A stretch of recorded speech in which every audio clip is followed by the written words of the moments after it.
Breaking news, inakusahan ng Iran ang Israel dahil maraming mga Iranian military commanders ang kumpirmadong namatay at kasama sa 7 Islamic Revolutionary Guard Corps or IRCG ang napaslang sa pamamagitan ng airstrike sa konsulada ng Damascus, Syria. Ang balitang ito ay inilabas mismo ng Iranian official at state-affiliated media. Nag-viral ang balitang ito. Galit na galit ang gobyerno ng Iran sa Israel dahil Israel daw ang may kagagawan sa naturang airstrike na kumitil ng mga commanders nito. Ang Iranian Foreign Ministry ay nagbigay ng mga pangalan ng mga miyembro at IRCG commanders na napaslang. Kasama rito ay si Mohammed Reza Zehadi. Kasama rin sa napaslang si Haji Rahimi. Siya ay second commander ng IRCG.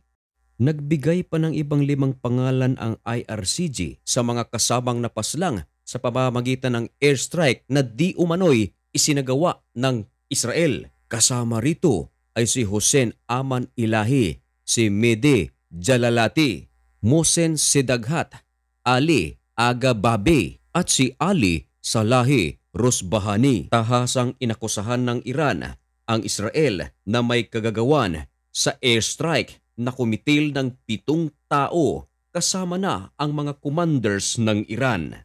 Ayon sa report ng CNN, pinulbos ng naturang airstrike ang isang building na nakabase sa Syrian capital. Ayon sa report, ang naturang airstrike ay nagsanhi ng malaking damage hindi lang ng sa building mismo kundi sa mga nakapaligid nito ay nagsanhi ng sunog.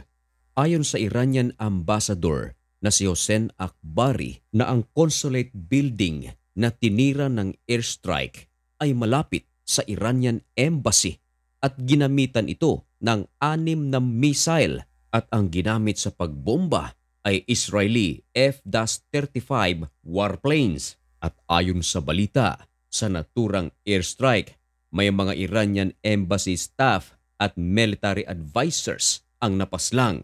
Subalit ayon sa CNN ay hindi pa nila ma-independently verified na may katotohanan ang claim ng Iran na Israel nga ang may kagagawan.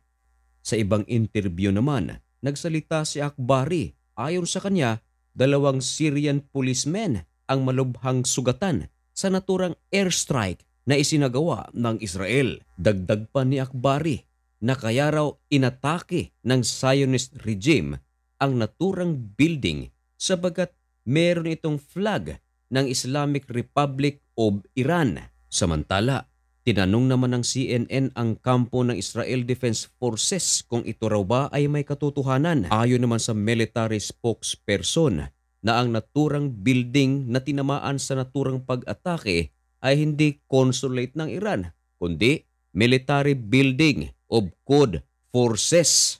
Dagdag pa ni Daniel Hagari, ayon sa kanilang intelligence, hindi raw ito consulate at hindi rin daw ito embassy.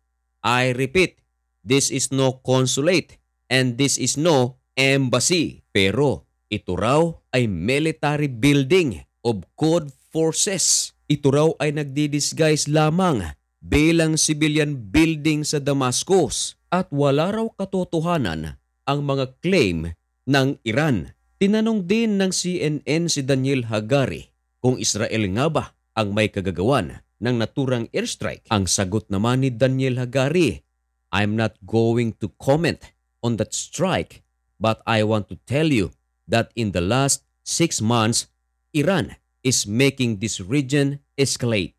Iran lang daw ang aktor nito upang palabasin na Israel ang may kagagawan. Ang pinapalabas ng Israel, walang ibang may kagagawan nito kundi Iran lamang upang pagbintangan ang Israel. Dagdag pa ni Hagari na ginagamit lang daw ng Iran ang mga proxies nito sa Lebanon, sa Syria, Iraq, Yemen. Dagdag pa ni Hagari, katunayan, nito lang daw umaga ang Iranian UAV or Unmanned Aerial Vehicle, binomba nito ang Israeli base sa Eilat.